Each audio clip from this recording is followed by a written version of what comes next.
वेदों में भी भक्ति का वर्णन आया हुआ है। पहले वेद 4 प्रकार के ना होकर जो ब्रह्मा जी से निकले हुए हैं वो वेदत्रयी थे।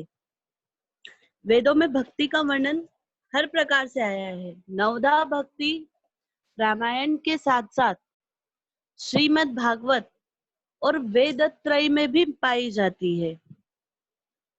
जैसा कि हम सब जानते हैं कि नवदा भक्ति श्रवणम कीर्तन विष्णु स्मरणम पाद सेवनम वर्च अर्चनम वंदनम दास्य सख्य आत्मनिवेदनम, ये 9 प्रकार की जो भक्तियां हैं वो भगवान को प्राप्त करने का ही एक तरीका है।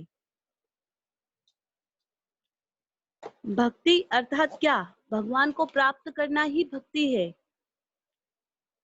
भक्ति का स्वरूप वर्णन करते हुए शांडिल्य मुनि कहते हैं, सा परानुरक्तोश्वरे ईश्वर, ईश्वर में निरतिशय अनुराग का नाम ही भक्ति है। नारद जी का भक्ति सूत्र जो है उसमें लिखा हुआ है, न यस्य स्वः पर इति वितेष्वानि वाभिरा सर्वभूत समः शांत स वे भागवतोत्तम, जिसका धन आदि के विषय में अपने पराय का भेदभाव नहीं है, समस्त भूतों में जिसका समान भाव है, जिसकी इंद्रियां और मन संयत है, वही श्रेष्ठ भागवत भक्ति है। आप लोग सुन पा रहे हैं? आप लोग सुन पा रहे हैं? हाँ एकदम ठीक है, ठीक है। कुछ होगा तो मैं आपको रोकूंगा, नहीं तो आप चलिए जी। नवदा भक्ति का वर्णन जब प्रहलाद जी बालकों को देते हैं, सप्तम स्कंद का 23वें अध्याय का 32वां श्लोक, उसी पर मैंने अपनी पूरी रिसर्च की है।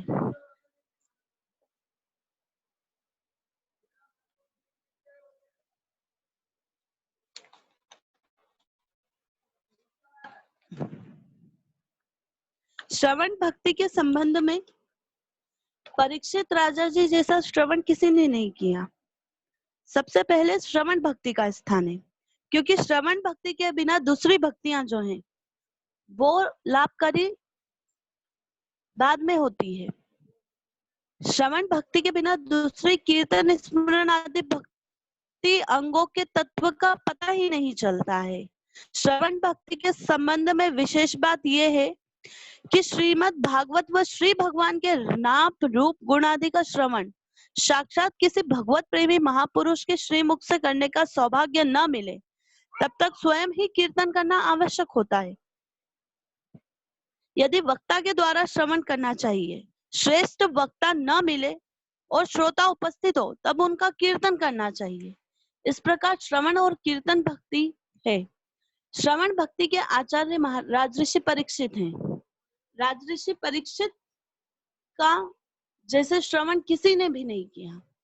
दूसरी भक्ति आती है कीर्तन भक्ति। कीर्तन भक्ति के आचार्य सुखदेव जी है, जो परमहंस शिरोमणि है। परमहंस शिरोमणि सुखदेव जी महाराज कीर्तन भक्ति के आचार्य हैं। उनके जैसा कीर्तन अभी तक किसी ने नहीं किया। विष्णु स्मरण जिस प्रकार नारद जी ने किया उस प्रकार से किसी ने भी नहीं किया। पाद सेवन भक्ति के आचार्य माता महालक्ष्मी है। महालक्ष्मी जी की उत्पत्ति समुद्र में से हुई है।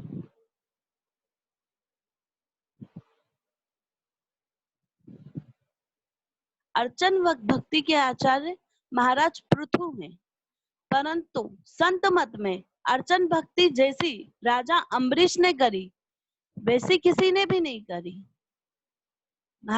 पिताजी भी कई बार अम्बरीश चरित्र में बोलते हैं कि अम्बरीश जैसी अर्चना आज तक किसी ने नहीं की।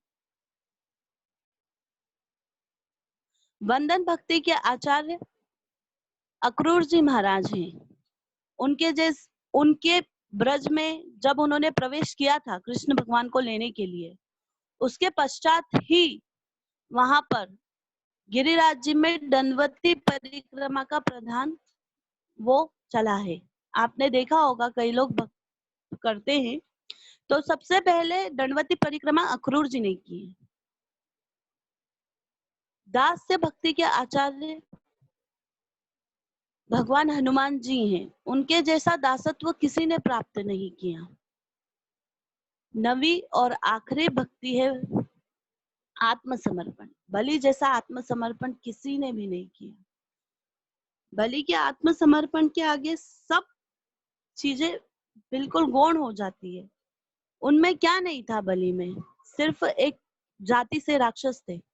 बाकी दादा हिरण्यकश्यपु की परदादा की शक्ति थी, दादा की भक्ति थी, पिता विरोचन की दानवीरता थी, हर चीज उनमें। अब हम भक्ति विमर्श के माध्यम से बताएंगे कि भक्ति क्या है।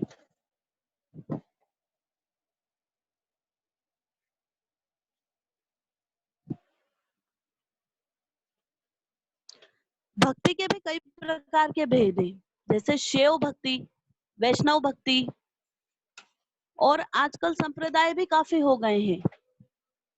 जिन प्रचलित संप्रदाय में सबसे ज्यादा वल्लभ संप्रदाय, गौड़ीय संप्रदाय, निर्गुण भक्ति, ऐसे अनेक भक्ति के प्रकार हैं। पर जो सबसे अच्छा प्रकार है वो है सख्य भक्ति का। आज अंकल जी ने बोला था कि उन्हें ब्रज के भक्तों का या ऐसा कुछ चरित्र सुनाया जाए भक्ति से रिलेटेड। श्रवण भक्ति के आचार्य परीक्षित की थोड़ी सी चर्चा करने के बाद में आपको ब्रज के भक्तों के चरित्र भी सुनाने का कोशिश करेंगे। श्रवण भक्ति में कानों के द्वारा भक्ति जब प्रवेश करती है तो वो मन में करती है। मन से आपका आत्मचिंतन होने लग जाता है। जब आप किसी भी चीज को सुनेंगे उसके बाद में ही आपको भक्ति का अनुभव होगा। जैसे आचार्य कृपालु जी बोलते थे, श्रवण के द्वारा हमें भगवान को प्राप्त करना है। उनका ध्येय होता था कि श्रवण जैसा जैसा भगवान के स्वरूप का वर्णन आया है उस प्रकार से आंखें बंद करके हमें वही चीज महसूस करनी होती है। इसलिए श्रवण भक्ति सबसे जरूरी भक्ति है। श्रवण भक्ति के बिना हम दूसरी भक्तियां कर तो लेते हैं परंतु वो आनंद प्राप्त नहीं होता। जैसे हमारे अंकल जी कहते हैं, दागा जी, उनके भजन उद्धव प्रसंग के बहुत सुंदर हैं। आप सबने कभी श्रवण किए हो तो वो भगवान बताते हैं उद्धव जी को, जब वो जाने वाले रहते हैं उद्धव जी राधा रानी के पास, ए उद्धव मानस नयन मोरे निश दिन प्रिय ब्रज हूँ निहार रहे। वैसे ही हमें श्रवण भक्ति के द्वारा ही भगवान की प्राप्ति होगी। अगर हम भक्ति करना चाहते हैं तो हमें सुनने की आदत, श्रवण करने की आदत डालनी होगी। श्रवण भक्ति के बिना अन्य भक्तियों का समावेश तो हो जाता है कई लोगों को, पर श्रवण के बिना जो बात नहीं बन पाती है। दूसरी भक्ति आती है कीर्तन भक्ति।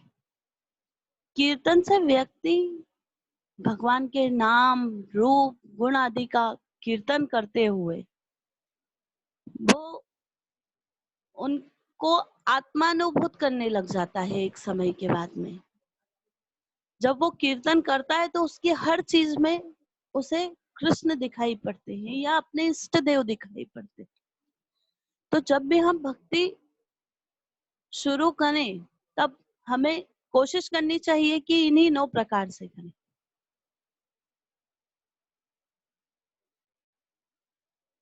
ब्रज में एक भक्त थे। ये उस समय की बात है जब अकबर का शासन काल रहा था। देखिए भक्त के लिए भगवान किस प्रकार से झुकते हैं। श्रीनाथ जी का जो स्वरूप है वो गिरिराज जतिपुरा से ही प्राप्त हुआ है। तो ब्रज में जो भक्त थे उनका नियम था कि रोज वो श्रीनाथ जी को एक फूल की माला चढ़ाते थे। एक दिन अकबर का सैनिक आया, भक्त जो थे वो ब्राह्मण थे। अकबर का सैनिक आया, अकबर की तरफ से भी श्रीनाथ जी को मंदिर में माला जाती थी। अकबर के सैनिक में और उनमें वो हुआ, उन्होंने कहा कि आप सैनिक हैं, आप कल चढ़ा लीजिएगा। वो बोला नहीं, दोनों का विवाद ज्यादा ना बढ़े, इसलिए भक्त ने, माला वाले ने बोली लगानी शुरू कर दी। भक्त ने अपना सर्वस्व उस माला के लिए समर्पित कर दिया, उसका घर वगैरह सब उसने समर्पित कर दिया। तो वो बोली बढ़ता देखकर जो सैनिक था, सेनापति, उसने बोली बंद कर दी। आखिरी में वो भक्त को माला प्राप्त हुई। भक्त वो माला लेकर चला श्रीनाथ जी के मंदिर में, उसने वो माला पुजारियों जी को दी। पुजारियों ने जब वो माला उनके हाथ से ठाकुर जी के शीश पे चढ़ाई तो ठाकुर जी का शीश झुक गया। अब भगवान की भी देखिए कैसी लीला है कि ठाकुर जी शीश ऊपर नहीं कर रहे माला लेने के पश्चात। क्यों नहीं कर रहे? पूरी ब्रज में सब दूर चर्चा का विषय बन गया कि आज ठाकुर जी ने सर ऊंचा नहीं किया है माला पहनने के बाद से। मंदिर में कुछ संतगण आए, उन्होंने पुजारियों से कहकर पता लगवाया। जब पुजारियों को पता चला कि ये तो इस प्रकार से माला आई है, तब ठाकुर जी ने स्वप्न आदेश देकर उस भक्त का सब कुछ मंदिर के द्वारा वापस करवाया। तब श्रीनाथ जी ने अपना सर ऊंचा किया। तो ये एक भक्त की ही महिमा है। उस दिन से हमारे ब्रज में ये होता आया है कि जब कोई व्यक्ति श्रीनाथ जी को या ब्रज के स्वरूपों को माला देता है तो तुरंत उन्हें वो माला वापस कर दी जाती है। अधिकतर मंदिरों में ऐसा होता आया है कि आप कहीं माला देते हैं तो वो माला ठाकुर जी को धराकर आपको वापस दे दी जाती है। यह भक्त का ही प्रेम था कि ठाकुर जी दिन रात उसके लिए शीश झुकाए खड़े रहे। सोचिए उस भक्त का क्या सौभाग्य होगा जिस ठाकुर जी ने जिसके लिए सिर झुकाया है। ऐसे कई भक्तों की कथा है। इसी प्रकार से जब हमारा अंतःकरण शुद्ध हो जाता है, हम में नवधा भक्ति का एक अंग भी अगर प्रस्फुटित हो जाता है, एक बीज भी अगर उसमें प्रस्फुटित हो जाता है मन में, तो ठाकुर जी हम पर इतनी कृपा करें या ना करें, पर अपने होने का हर पल का एहसास हमें जरूर करवाते हैं। ठाकुर जी की भक्ति के लिए नवधा भक्ति बहुत जरूरी है।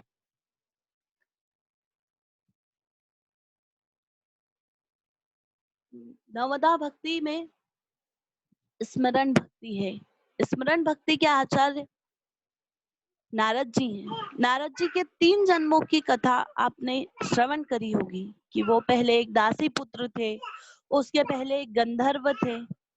उन्होंने भी तो कितनी तपस्या के बाद गोलोक तक जाने की एक तरीके से परमिशन प्राप्त की है भगवान से। ये सब भक्ति का ही स्वरूप है। भक्ति के बिना हम लोग कुछ भी नहीं कर सकते हैं। जब तक मन में ये भाव नहीं आएगा कि भगवान मेरे हैं, तब तक हमें कुछ भी प्राप्त नहीं होगा। भक्ति का अर्थ होता है भगवान में मिल जाना। भगवान में मिलकर जो भक्त भक्ति करते हैं, उनके आनंद ही अलग होते हैं। जब तक हम इन सब प्रपंचों में फंसे रहेंगे सांसारिक, तब तक हम भक्ति नहीं कर पाएंगे। श्री महाप्रभु वल्लभाचार्य जी भी कहते हैं कि तस्मात् श्रवण मात्रेण हरि चित्ते समाश्रिता। अपना सारा चित्त भगवान में लगा के सिर्फ श्रीमद् भागवत की कथा श्रवण करनी चाहिए। इसलिए नवधा भक्ति का एक चरण अंग जो श्रवण भक्ति है, वही सबसे अनिवार्य अंग है।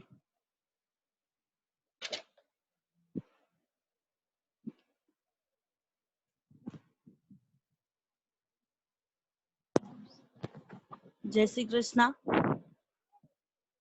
अब शुक्ला जी का टाइमिंग हो चुका है और मुझे जैसा भी बोलना आया वैसा मैंने आप लोगों को बोलकर बताया है। पिताजी और शुक्ला जी की बराबरी नहीं हो सकती, पर फिर भी कोशिश की है और अंकल जी ने इसके लिए परमिशन दी, उसके लिए थैंक यू, ना धन्यवाद बहुत बहुत। ऐसी कोई बात नहीं है।